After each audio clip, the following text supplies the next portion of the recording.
Dios los bendiga a cada uno de ustedes. Por favor, abran sus Biblias en la primera carta del apóstol Pedro. Continuamos con nuestra serie expositiva basado en la primera carta del apóstol Pedro.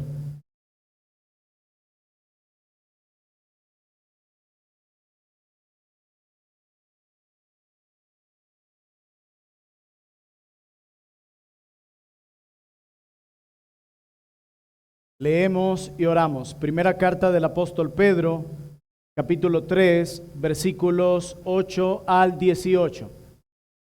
Declara la palabra de Dios. Finalmente, sed todos de un mismo sentir, compasivos, amándoos fraternalmente, misericordiosos, amigables, no devolviendo mal por mal, ni maldición por maldición, sino por el contrario, bendiciendo, sabiendo que fuisteis llamados para que heredaseis bendición. Porque el que quiere amar la vida y ver días buenos, refrene su lengua de mal, y sus labios no hablen engaño. Apártese del mal y haga el bien, busque la paz y sígala.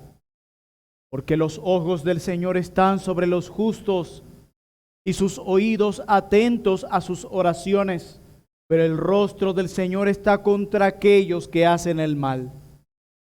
Verso 13. ¿Y quién es aquel que os podrá hacer daño si vosotros seguís el bien? Mas también si alguna cosa padecéis por causa de la justicia, bienaventurados sois. Por tanto, no os amedrentéis por temor de ellos, ni os conturbéis, sino santificad a Dios el Señor en vuestros corazones, y estad preparados siempre para presentar defensa con mansedumbre y respeto ante todo el que os demande razón de la esperanza que hay en ustedes, teniendo buena conciencia para que los que murmuran de vosotros como de malhechores sean avergonzados los que calumnian vuestra buena conducta en Cristo. Porque mejor es que padezcáis haciendo el bien, si la voluntad de Dios así lo quiere, que haciendo el mal. Verso 18. Porque también Cristo padeció una sola vez por los pecados, el justo por los injustos, para llevarnos a Dios, siendo a la verdad muerto en la carne, pero vivificado en espíritu. Amén. Oremos. Bendito, amoroso y temible Dios, venimos delante de tu presencia únicamente por el sacrificio sustitutivo de tu Hijo Jesús. Estamos delante de ti sin ser destruidos únicamente por estar unidos a Cristo por la fe. Bendito Padre, no hay nada más hermoso y sublime que sentarnos hoy a escuchar tu palabra, a conocer tu voluntad y a admirar tu gloria y tu belleza. Oh Señor, cautiva nuestros corazones con tu verdad.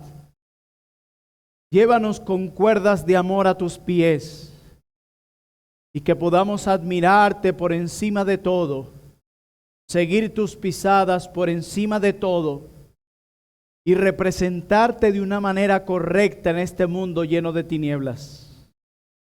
Ayúdanos, ayúdanos.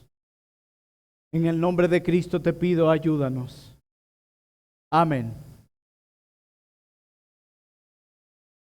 Hace muchísimos años, el escritor Robert Greene escribió lo siguiente: los hombres son más prestos a devolver un agravio que a devolver un favor. Porque la gratitud, escuchen bien, para ellos es una carga, mientras que la venganza es un placer. Otro escritor británico, Walter Scott, dijo una vez: la venganza es el manjar más sabroso condimentado en el infierno.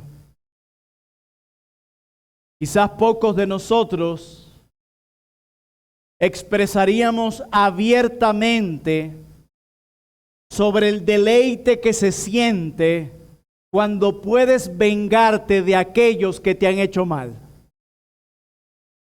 Y algunos como que arrugaron la cara, como si nadie nunca ha luchado con el deseo de vengarse en su corazón. Solo que no todos lo decimos abiertamente como esta frase lo expresa. Pero no podemos negar que sentiríamos un alivio, un fresquito aquí en el estómago o en el corazón, si los que nos han hecho algún tipo de mal sufrieran por ello. Quizás no lo decimos abiertamente, algunos lo dirán sutilmente, pero ningún corazón en este salón presente hoy está exento de en algún momento o en muchas veces haber sentido deseos de venganza o un cierto deleite cuando pueden vengarse del que le has hecho mal. Pero como veremos hoy, esta actitud que proviene del corazón, es allí donde se origina la venganza, es totalmente contrario a lo que enseñan las Sagradas Escrituras. Es completamente contrario al ejemplo de Cristo. La palabra de Dios nos muestra el ideal que debe ser visible en aquellos que han nacido de nuevo. Es por eso que mi argumento esta mañana es el siguiente: pagar bien por mal corresponde al ideal cristiano. Pagar bien por mal corresponde al ideal cristiano. Primera de Pedro, capítulo 3, versículo 8, por favor. Finalmente, sed todos de un mismo sentir, compasivos, amándoos fraternalmente, misericordiosos, amigables, no devolviendo mal por mal, ni maldición por maldición, sino por el contrario, bendiciendo, sabiendo que fuisteis llamados para que heredaseis bendición. El apóstol Pedro hasta este momento nos ha dado todos los detalles del tipo de conducta, el tipo de ética que debe caracterizar a un ciudadano del reino de Dios. El apóstol Pedro en el capítulo 2, versículo 9 en adelante, nos ha dicho que por la misericordia de Dios únicamente nosotros hemos sido trasladados de las tinieblas a la luz. Pero al mismo tiempo, Pedro nos dice que por la misericordia de Dios nosotros hemos sido convertidos en una nación santa, en un real sacerdocio que tiene el deber de representar a Dios en este mundo, mostrando ante este mundo las excelencias o las virtudes de Dios. Y Pedro nos dice cómo eso es posible. Y nos los dice en primer lugar, no absteniéndonos de los deseos que intentan destruir nuestras almas. Pero también Pedro dice que hay algo que ha de caracterizar a esta nación santa, a este pueblo escogido, a este linaje especial, y es la sumisión. Pedro dice, la sumisión es algo que caracteriza a esta nación santa, a este pueblo que representa al Dios que lo llamó de las tinieblas a la luz, sometiéndose a las autoridades superiores, haciendo el bien para callar la boca de los malhechores, para aquellos que los acusan o que levantan calumnias sobre ellos como de malhechores. Pedro dice que hay algo más que debe caracterizar a aquellos que son esa nación santa, ese pueblo escogido de Dios, a ese real sacerdocio, y es que ellos se someten aún a los amos más difíciles de soportar. Porque dice, ¿qué sentido tiene? Si sufres por hacer el mal, te lo mereces. Pero él dice, pero cuán bienaventurados son y serán si sufren por hacer el bien. Pedro nos dice más. Dice que hay algo que caracteriza aún más a esta nueva nación y es que la sumisión va incluso hasta el matrimonio. Casadas, estad sujetos a vuestros maridos, para que al ver vuestra conducta ellos puedan creer sin escuchar la palabra solo por vuestra conducta.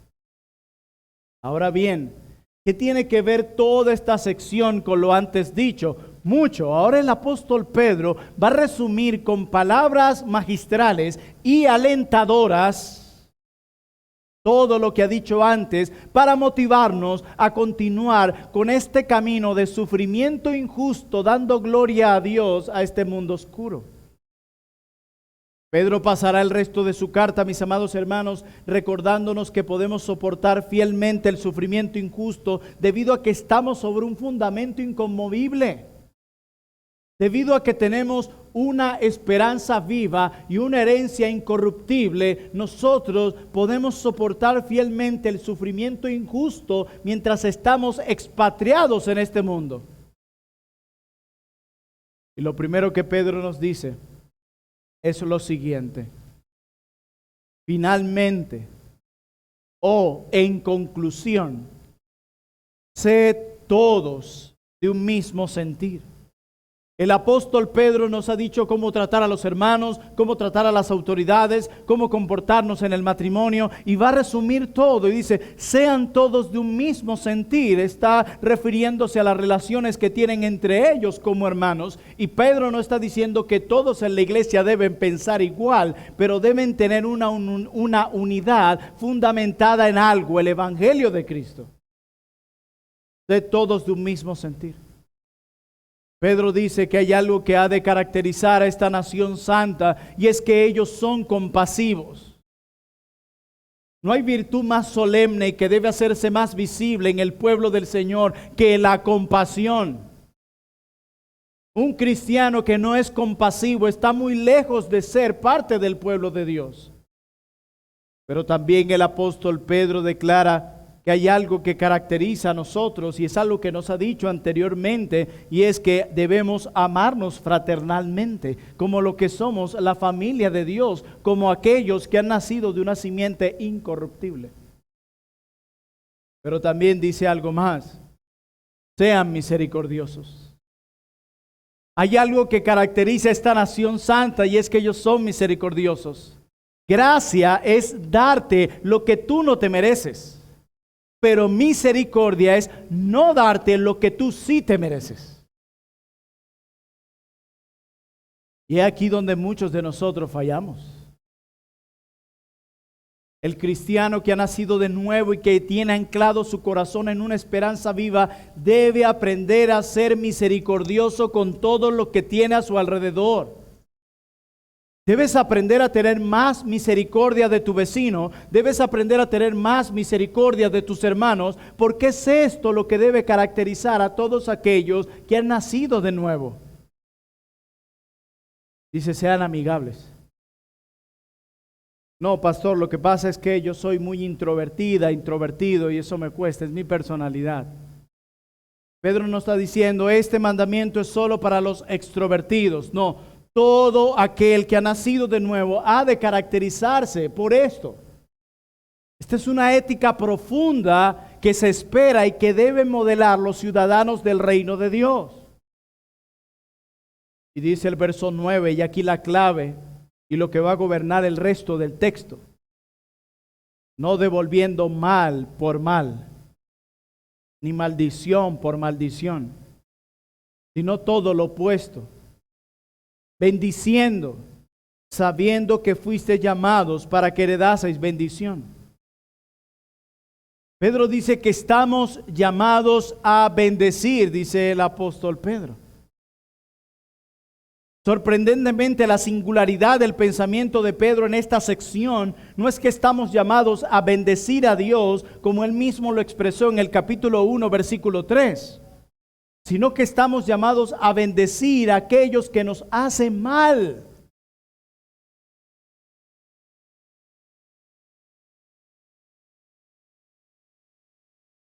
Pedro dice, y esto lo conectamos con lo dicho anteriormente, Debemos bendecir al gobernante impío. Debemos bendecir al patrón injusto. Debemos bendecir al marido difícil. Él quiere que bendigamos a aquellos que tienen autoridad sobre nosotros. Pedro nos dice que una comunidad cristiana es una comunidad que bendice. Y yo no me estoy refiriendo a ese cliché que tienen muchos evangélicos que ven a alguien y le dicen, te bendigo. No, yo no me estoy refiriendo a ese cliché. Yo no me estoy refiriendo a esa muletilla. Yo me estoy refiriendo a algo que fluye desde el corazón y que se manifiesta en acciones tangentes y visibles.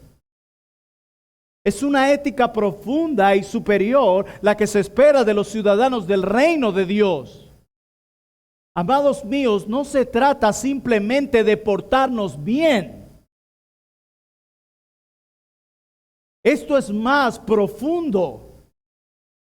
El estilo de vida de los ciudadanos del reino, de la nación santa, es más que portarnos bien. Escuchen bien esto. Usted puede hacer lo que es correcto de ser un siervo de Dios y no tener una ética de acuerdo al reino de Dios. Usted puede hacer lo que es correcto y no tener una ética de acuerdo al reino de Dios. No es simplemente decir, yo no he hecho nada malo. Ser ciudadano del reino de Dios es poseer una ética que está fuera de este mundo, que trasciende lo que propone este mundo, que va por encima de lo que practica este mundo.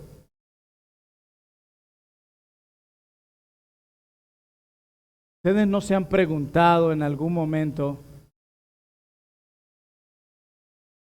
¿por qué mi vida no afecta a los no creyentes? ¿No se han hecho esa pregunta alguna vez? ¿Por qué mi manera de vivir mi vida día a día no está impactando a mi vecino? ¿Por qué ni siquiera mi vecino se acerca un día a decirme, una pregunta, ¿tú eres cristiano? ¿Por qué nuestros compañeros de trabajo no creyentes en nuestra vida no ha creado ningún impacto a nuestros clientes, a nuestros empleados, a nuestro vecino, a nuestros amigos? ¿Por qué? ¿No se lo han preguntado?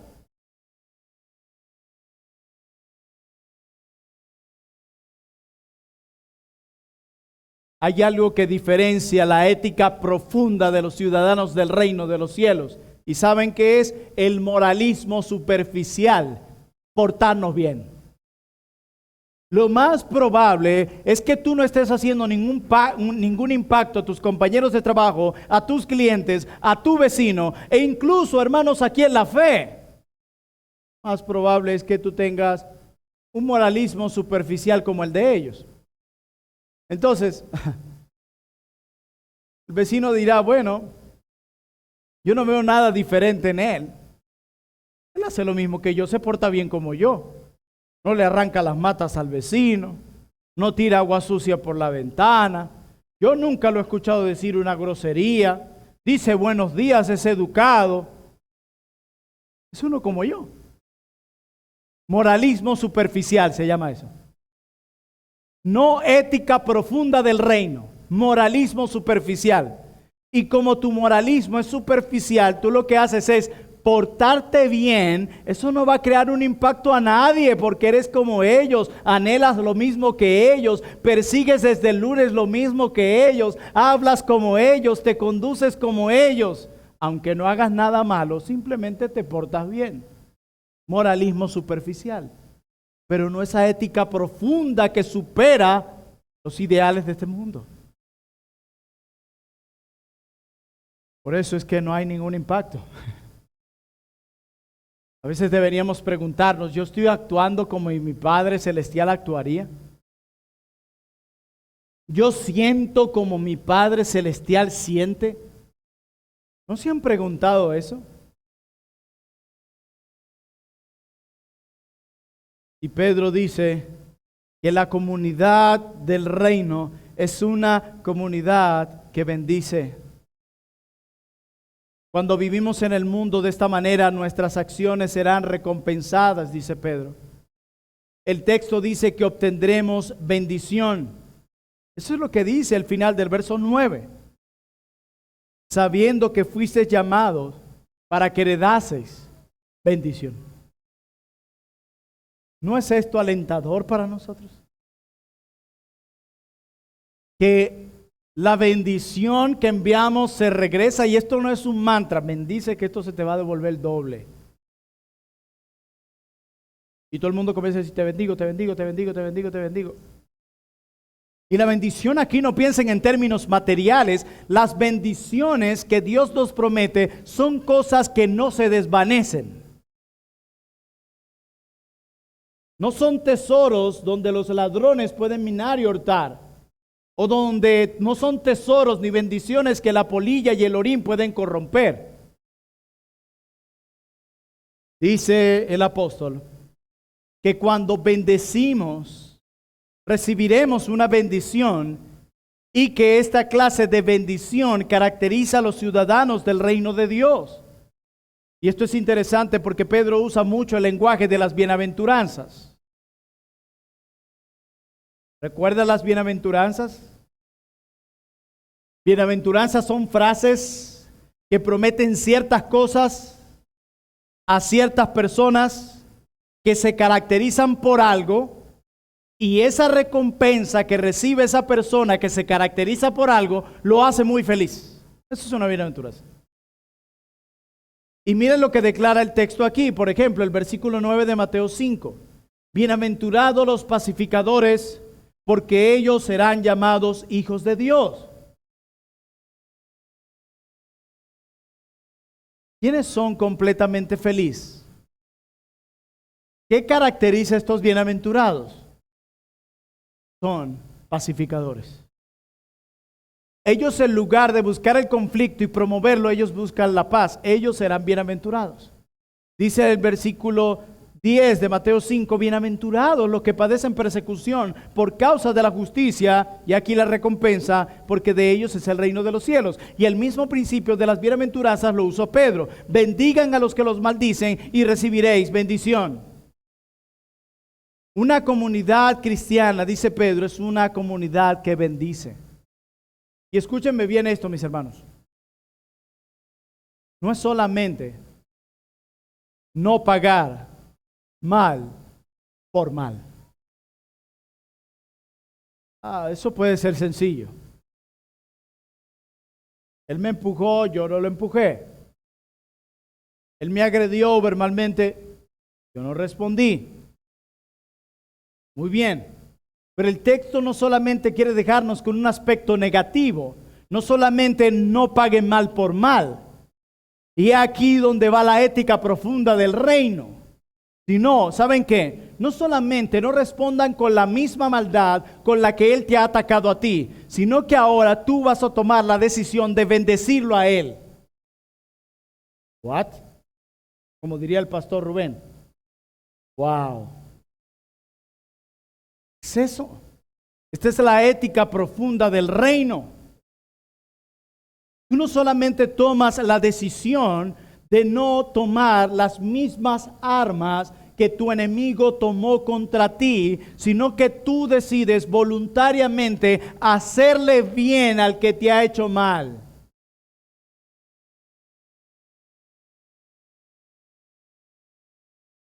Y dice Pedro que esto es algo. Guardemos silencio y escuchemos que es más importante lo que Dios tiene que decir que lo que nosotros tenemos que decir. Hay algo claro en esto. El apóstol Pedro está determinando, diciéndonos claramente que los ciudadanos del reino no son simplemente personas que no responden con maldad, sino personas que deciden bendecir. Y ellos, debido a eso, serán bendecidos. Ellos recibirán una bendición no temporal, no que algo pueda destruir, sino una bendición eterna y poderosa que será dada por el mismo Padre Celestial. Pero en siguiente lugar llegamos al verso 10 al 14 y Pedro sigue desarrollando esta idea de cómo respondemos al mal, cómo respondemos al sufrimiento injusto. Versículos 10 al 14. Dice, porque el que quiera amar la vida y ver días buenos, refrene su lengua de mal y sus labios no hablen engaño. Apártese del mal y haga el bien. Busque la paz y sígala, porque los ojos del Señor están sobre los justos y sus oídos atentos a sus oraciones. Pero el rostro del Señor está contra aquellos que hacen el mal. ¿Qué tenemos aquí? Tenemos una cita al Salmo 34. Y la pregunta es, ¿por qué Pedro usa el Salmo 34 para fortalecer su argumento en el capítulo 3? Bueno, ¿qué deberíamos hacer nosotros para saber lo que Pedro está haciendo? Vayamos al Salmo 34 y veamos qué está pasando, sin perder de vista primera de Pedro, capítulo 3. Todos en sus Biblias al Salmo 34, por favor.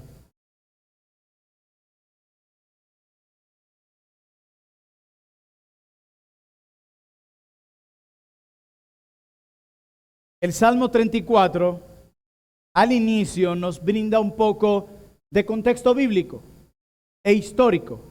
Esas letricas pequeñas que usted ve arriba de los salmos son inspiradas y son muy valiosas para entender cuándo se escribió el salmo y el porqué. Dice, Salmo de David, cuando mudó su semblante delante de Abimelech y él lo echó y se fue. Esa es una historia que está en primer libro de Samuel, capítulo 21. No tenemos el tiempo para ir allá, pero les explico. Este salmo fue escrito cuando David estaba en medio de gran dificultad. ¿Cuál fue la dificultad? Saúl lo estaba persiguiendo para matarlo. Fue esa época cuando Saúl, que lo ungió como rey, lo comienza a perseguir y David se ve obligado a huir para preservar su vida.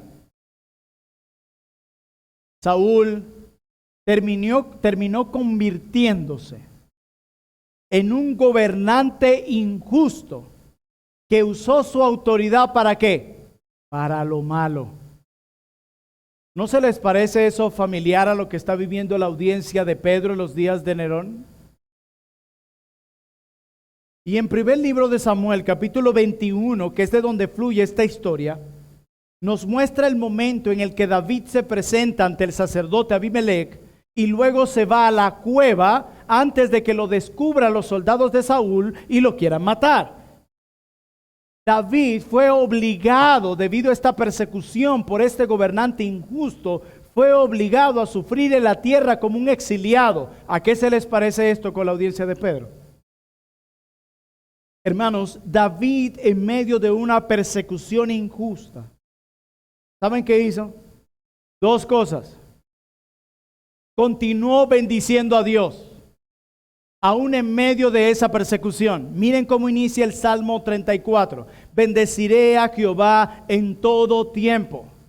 Y yo no creo que sea casualidad que el apóstol Pedro en su carta comience igual.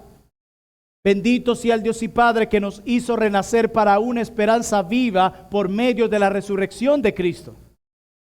Pero no solamente David, en medio de esa persecución injusta, no solamente decide bendecir a Dios, sino a Saúl también. David no solo decide bendecir a Dios en medio de la persecución injusta, sino que David decide bendecir a su enemigo Saúl.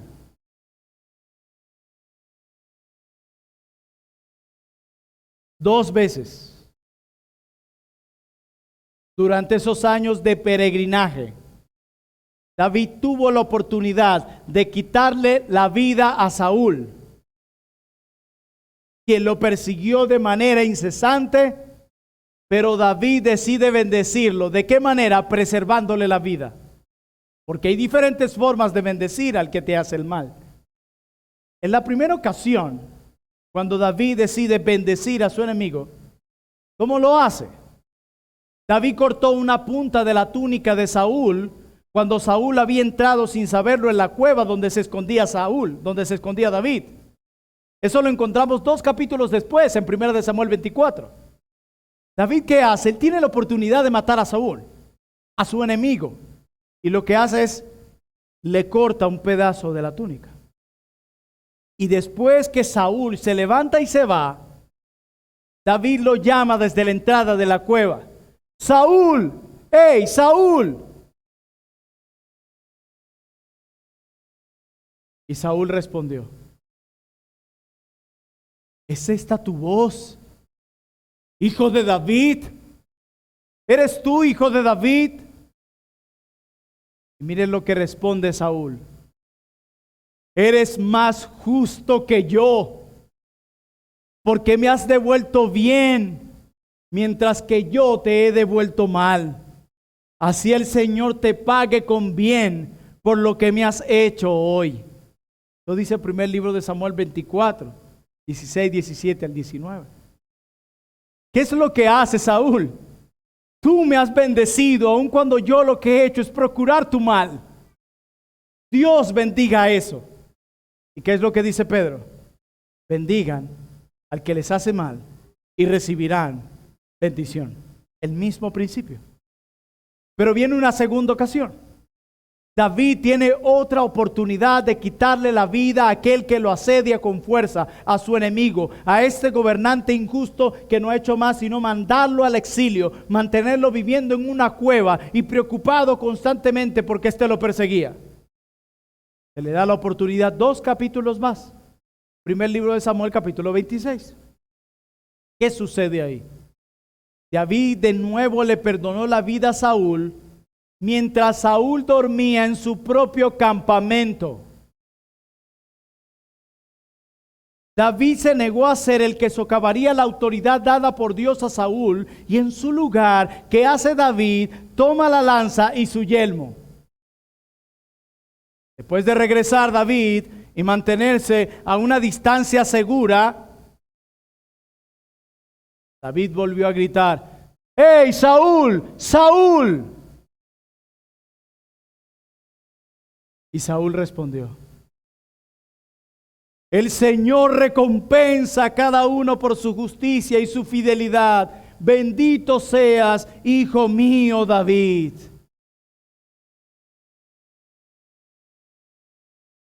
La bendición que damos a nuestros enemigos de alguna forma regresa. 1, o Dios te bendice. 2, o tu propio enemigo es obligado a bendecirte. ¿Ven lo que dijo David? David fue el que dijo, Saúl, perdón, bendito seas. Bendito seas. Has tenido la oportunidad de pagar mal por mal, de pagar lo que yo te he hecho, y has decidido bendecirme preservándome la vida. ¿Qué relación tiene todo esto con nuestro texto en 1 de Pedro? El apóstol Pedro nos está mostrando el ideal cristiano. La ética de un ciudadano del reino es esta. David nos está diciendo, Pedro nos está diciendo, así vive. Así se comporta el pueblo de Dios. Así se comporta la nación santa. Y un capítulo antes, en el capítulo 2 de su carta, Pedro nos muestra a Cristo cumpliendo perfectamente este ideal.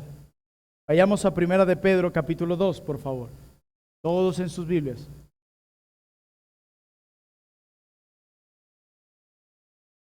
Primera de Pedro 2:22. Describiendo los sufrimientos injustos de Cristo, Pedro dice, el cual no hizo pecado, ni se halló engaño en su boca, quien cuando le maldecían no respondía con maldición, cuando padecía no amenazaba, sino que encomendaba la causa al que juzga justamente. Este siempre ha sido el ideal cristiano. Este siempre fue el propósito de Dios para su pueblo. Esta es la conducta que siempre ha de caracterizar al pueblo de Dios. Si tú quieres responder a la pregunta, ¿Cómo puedo identificar al pueblo de Dios, a esa nación santa, a esos ciudadanos del reino? Pues ellos se caracterizan por bendecir y hacer bien a sus enemigos. Siempre ha sido así. Y en Cristo vemos el cumplimiento perfecto de esa realidad. Por eso es que desde el libro del Éxodo, por ejemplo, dice Éxodo 23:4, si encuentras extraviado el buey de tu enemigo o su asno, devuélveselo. Por eso es que Proverbios 24:17 dice, no te regocijes cuando caiga tu enemigo y no se alegre tu corazón cuando él tropiece. Por eso Proverbios 25 dice, si tu enemigo tiene hambre, dale de comer pan. Por eso Mateo 5:44 dice, porque yo os digo, amad a vuestros enemigos y oren por los que los persiguen. ¿Por qué esto está así desde el Antiguo Testamento? Porque este siempre fue el ideal para los ciudadanos del reino. Siempre. Siempre se ha esperado esto de los ciudadanos del reino de Dios. Y Pedro continúa su argumento en el 13. ¿Quién es aquel que os podrá hacer daño si vosotros seguís el bien? ¿Quién podrá hacer daño si vosotros seguís el bien? Es sumamente un poco raro, porque ellos están sufriendo daño por hacer el bien, de muchas formas. Entonces, ¿a qué se está refiriendo el apóstol Pedro aquí? Yo creo que la respuesta está en el versículo 14. Mas también si alguna cosa padecéis por causa de la justicia, bienaventurados sois, por tanto no os amedrentéis por temor de ellos, ni os conturbéis.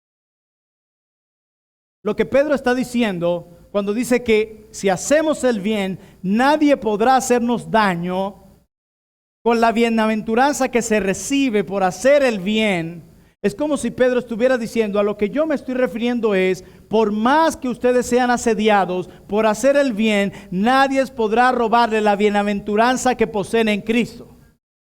Nadie. Podrán verse afectados de diferentes formas, pero nadie tiene el poder, ningún sufrimiento injusto tiene el poder de arrebatarles la bienaventuranza que tienen por estar en Cristo. Por lo tanto, no se amedrenten. Hay muchos sufrimientos injustos que le tocará padecer al cristiano en el mundo, pero nada ni nadie podrá arrebatarnos esta bienaventuranza que es nuestra. Es nuestra. Y dice, por tanto, no os amedrentéis por temor de ellos, ni os conturbéis, sino santificad a Dios el Señor en vuestros corazones, y estad preparados siempre para presentar defensa con mansedumbre y reverencia ante todo el que os demande razón de la esperanza que hay en vosotros. Pedro dice, en lugar de estar teniéndole temor a aquellos que los amedrentan mientras ustedes hacen el bien, primero, no hay razón para amedrentarse, porque ni siquiera el sufrimiento más injusto podrá arrebatarles esta bienaventuranza. Por lo tanto, no le tengan miedo a los que los amedrentan, sino que en lugar de estar teniéndole miedo a ellos, santificad a Dios el Señor en vuestros corazones, dice el apóstol Pedro. Y aquí tenemos una cita, otra alusión más de Pedro al Antiguo Testamento. Y él está citando aquí Isaías capítulo 8. Vamos allá sin perder de vista 1 de Pedro 3.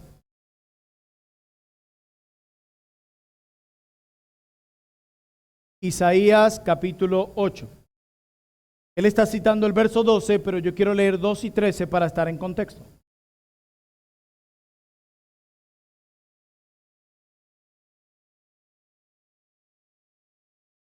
Dice, porque Jehová me dijo de esta manera, con mano fuerte, y me enseñó que no caminase por el camino de este pueblo, diciendo, no llaméis conspiración a todas las cosas que este pueblo llama conspiración, ni temáis lo que ellos temen, ni tengáis miedos. A Jehová de los ejércitos, a él santificad. sea Él vuestro temor y Él sea vuestro miedo. Al profeta Isaías le tocó profetizar en fuertes tiempos de oposición y de idolatría de parte del pueblo de Dios. Y Dios les dice, a pesar de esa oposición, a pesar de toda esta idolatría, profetiza porque yo soy santo. Y Pedro trae estas verdades a cotación y le dice lo mismo a su audiencia. Dejen de tener miedo a ellos, porque ni siquiera ellos podrán arrebatarle la bienaventuranza que es suya, y en lugar de ellos santifiquen a Dios, quien es santo. Reconozcan a Dios como santos en sus vidas y en vuestros corazones. Y estén siempre preparados para presentar defensa con mansedumbre y reverencia ante todo aquel que demande razón de la esperanza que hay en ustedes.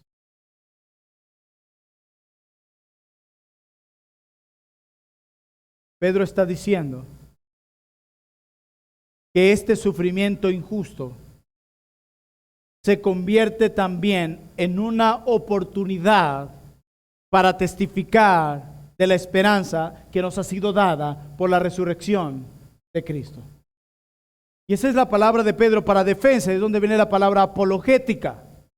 Y no está hablando de una discusión sobre si tú eres infralaxario, supralaxario, dispensacionalista, milenial. No está hablando de eso, y muchos usan ese texto para eso. No, está hablando de aquellos que entren en una apologética contigo con respecto a la esperanza que se ve en ti. ¿Cómo es eso? Que tú estás sufriendo de manera injusta, que a ti te están calumniando, que a ti te están atacando, y tú lo que has hecho es mantenerte firme, sereno y procurando el bien de tus atacantes. ¿Qué hay en ti que te hace reaccionar así? Y dice Pedro, ese es el momento para hacer apologética. Es como cuando, y lo vivimos mucho en la cuarentena, todos metidos en casa. Jamás habíamos visto tanto el accionar de nuestros vecinos. Pero alguien ve que la gente de al lado, el vecino, él se acaba de quedar sin trabajo por la pandemia. Están sufriendo muchas cosas porque hay cuentas que pagar. Pero él ve al vecino constantemente cantar alabanzas, lo ve sereno, lo ve tranquilo. Dice, ¿qué está pasando aquí? Aprovecha esa tarde cuando él saca la basura y le dice, tengo que hacerte una pregunta. ¿Por qué razón? Tú que lo has perdido todo, que has quedado sin nada, estás tan sereno y alabando siempre a tu Dios. Dice Pedro, he allí el momento para hacer apologética y hablar de la esperanza que hay en ti. Este es el momento donde podemos contar acerca de la obra que Cristo ha hecho en nosotros y podemos declarar desde el corazón que reposamos al igual que Cristo en la justicia de Dios. ¿Alguna vez algún vecino o compañero de trabajo te ha preguntado por qué tú actúas distinto cuando te atacan o cuando te han hecho mal? Solo escuché 2 amén. Creo que estamos en serios problemas aquí. Y no estoy diciendo que el resto responda. Lo más probable es que no respondiste porque nunca te ha pasado. ¿Y por qué? Es porque nunca lo han visto. ¿Y por qué? Porque lo tuyo es un moralismo superficial, no la ética profunda de un ciudadano del reino. Es lo más probable. Que nadie demande razón de la esperanza que hay en nosotros. Pero ¿cómo van a preguntar acerca de esa esperanza si no se ve? Lo que se ve es que respondemos con la misma violencia del mundo, con el mismo enojo del mundo, con la misma maldad del mundo. ¿Cómo pueden demandar razón de lo que hay en nosotros? Y Pedro dice, el 16, más bien tengan buena conciencia para los que murmuran de ustedes, como de malhechores. Estos van a ser avergonzados, quienes los que calumnian vuestra conducta en Cristo. Porque mejor es que padezcáis haciendo el bien, si la voluntad de Dios así lo quiere, que haciendo el mal. Porque también Cristo padeció una sola vez por los pecados, el justo por los injustos, para llevarnos a Dios, siendo a la verdad muerto en la carne, pero vivificado en espíritu. ¿Qué tiene que ver nuestro sufrimiento con el sufrimiento de Cristo? ¿Qué tiene que ver? ¿Ven lo que dice el verso 17? Porque mejor, ¿qué es eso? Porque mejor es que padezcáis haciendo el bien, y así Dios lo quiere, que haciendo el mal. ¿Por qué es mejor sufrir injustamente por hacer el bien? ¿Por qué? ¿Y qué relación eso tiene con los padecimientos de Cristo? Hermanos, ¿por medio de qué se efectuó nuestra salvación? Por medio del sufrimiento. No cualquier sufrimiento. Nuestra salvación se efectuó por medio de un sufrimiento injusto, en un sentido, porque éramos nosotros los que debíamos pagar, pero no sucedió así. Dice el verso 18 que fue el justo por los injustos. Si no hubiese habido sufrimiento, no hay salvación. El sufrimiento era necesario para que fuésemos salvos. ¿Qué relación esto tiene, Pedro, con lo que acabas de decir? ¿Por qué es mejor sufrir por hacer el bien? ¿Por qué? Porque esta clase de sufrimiento te está salvando, así como el sufrimiento de Cristo te salvó.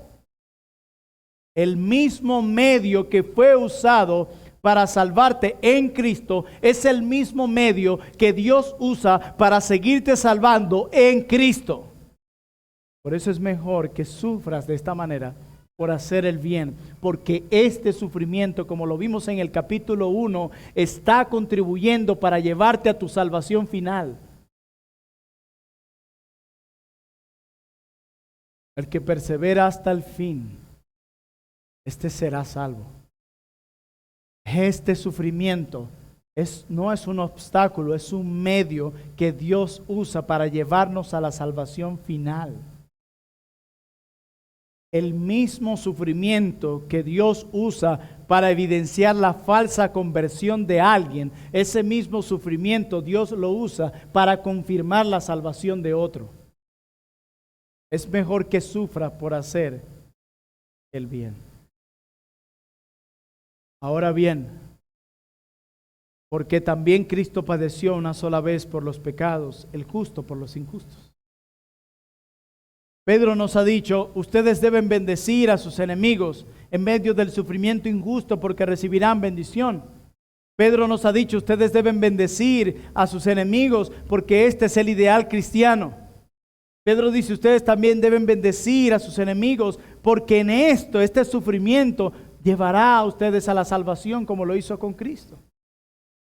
Pero también este sufrimiento, somos alentados a este sufrimiento.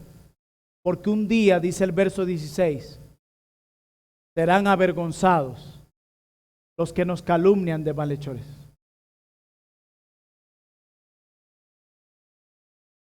¿Qué fue lo que movió a Cristo a sufrir como sufrió, sin pagar mal por mal? Primera de Pedro capítulo 2, versículo 23.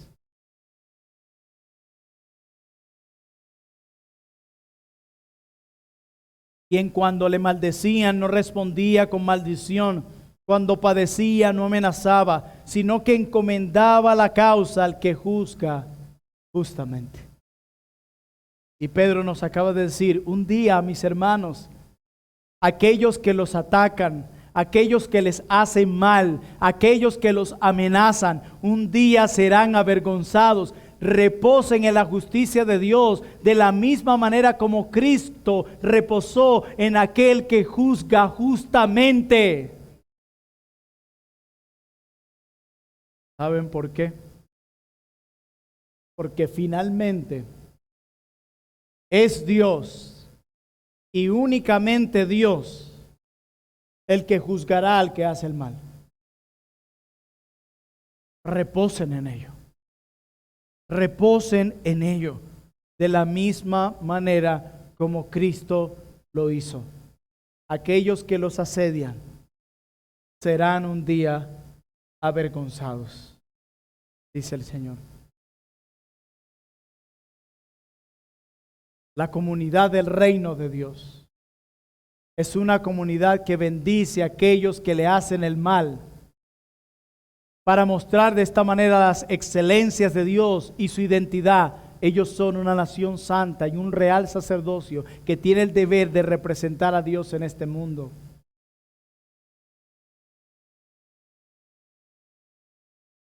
Aquel que ha nacido de nuevo toma la decisión de bendecir a sus enemigos. ¿Saben qué? Eso fue lo que hizo Cristo con nosotros. Decide bendecir a sus enemigos. ¿Cómo lo hizo? Dándonos perdón. Cristo decide bendecir a sus enemigos, dice el texto, acercándonos a Dios.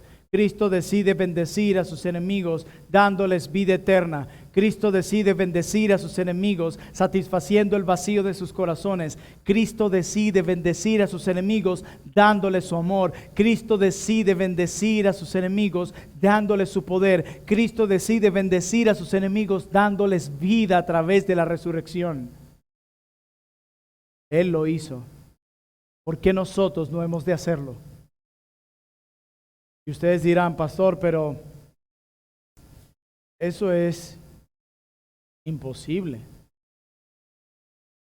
Eso no lo vamos a poder hacer. Suena fácil.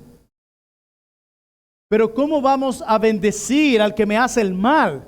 Yo puedo evitar responder mal por mal. Sí, si alguien me dice algo, me ataca, me acusa de malhechor, como a la audiencia de Pedro, yo me voy a quedar callado. Yo voy a evitar responder mal por mal, pero bendecir, desearle bien y actuar de una manera donde se vea que le deseo bien.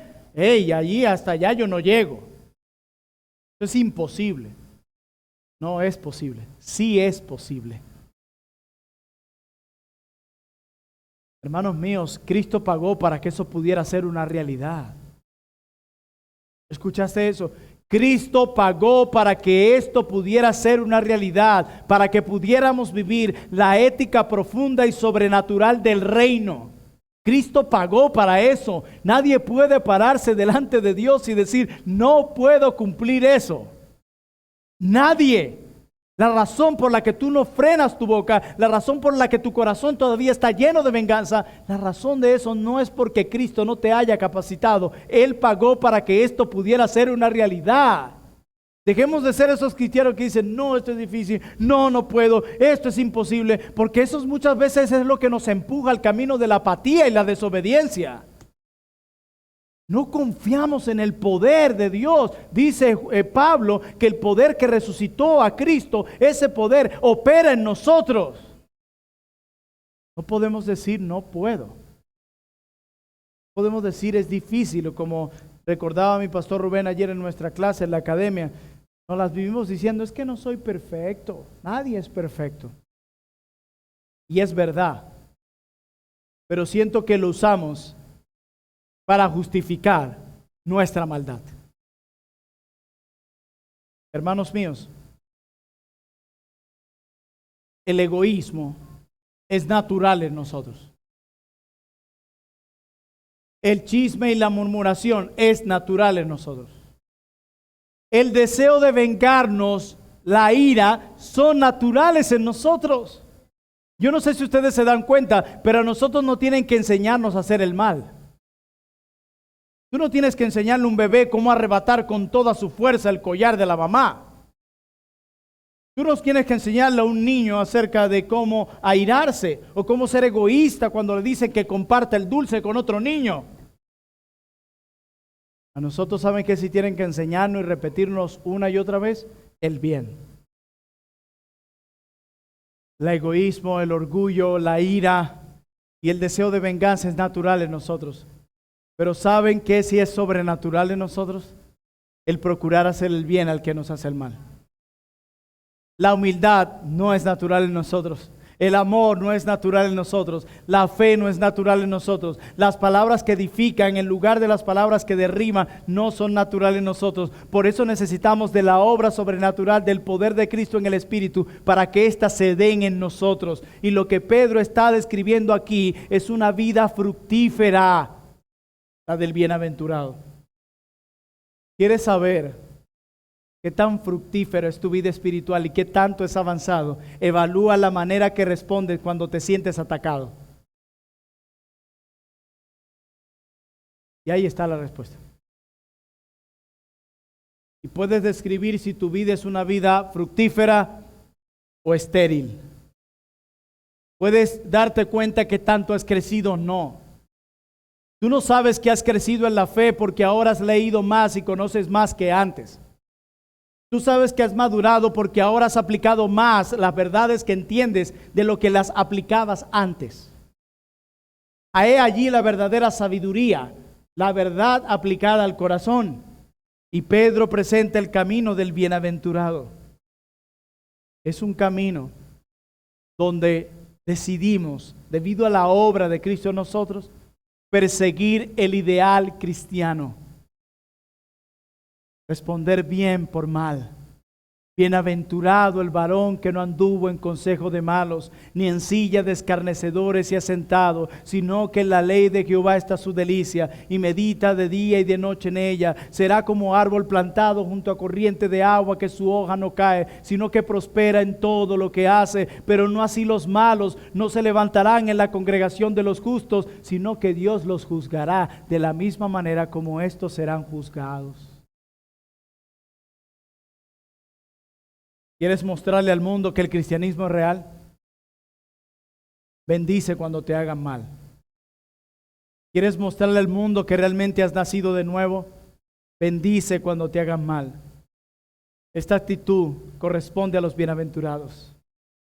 ¿Recuerdas la cita de Rob Green al principio, Robert Green? Los hombres son más prestos a devolver un agravio que a devolver un favor. Porque la gratitud para ellos es una carga, mientras que la venganza es un placer. Eso es contrario a un ciudadano del reino. Has nacido de nuevo. No simplemente digas, no voy a pagar mal por mal, sino que ahora puedes, por el poder de Cristo, decidir bendecir a aquellos que te han hecho mal y representar de una manera correcta al Cristo que te reclutó en este mundo, mostrar las virtudes de Dios a este mundo. Y de esta manera presentar apologética de la esperanza que hay en ti. Y así abandonar ese moralismo superficial y mostrar al mundo la ética profunda y sobrenatural de un ciudadano del reino. Y aquellos que están aquí sin Cristo, solo una cosa para ti. ¿Eres de los que están en el versículo 8 de los que recibirán bendición? ¿O eres de los que están en el versículo 16 que serán avergonzados cuando Cristo regrese por segunda vez? La respuesta depende de dónde esté tu fe. Si tu fe sigue puesto en tus obras, si tu fe sigue puesto en tus supuestos santos, si tu fe sigue puesto en tu supuesta obediencia o bienes materiales, el versículo 16 es para ti. Un día serás avergonzado cuando Cristo regrese en gloria. Pero si hoy te rindes completamente y reconoces tu bancarrota espiritual y confías plenamente en Cristo como el único Señor y Salvador de nuestras vidas, quien padeció el justo por los injustos para llevarnos a Dios, el versículo 8 será para ti. Este texto no es un mapa donde sabemos cómo llegar al cielo, no. La salvación no es por obra, es por gracia por medio de la fe. Este texto más bien es un espejo donde todo cristiano debería verse reflejado.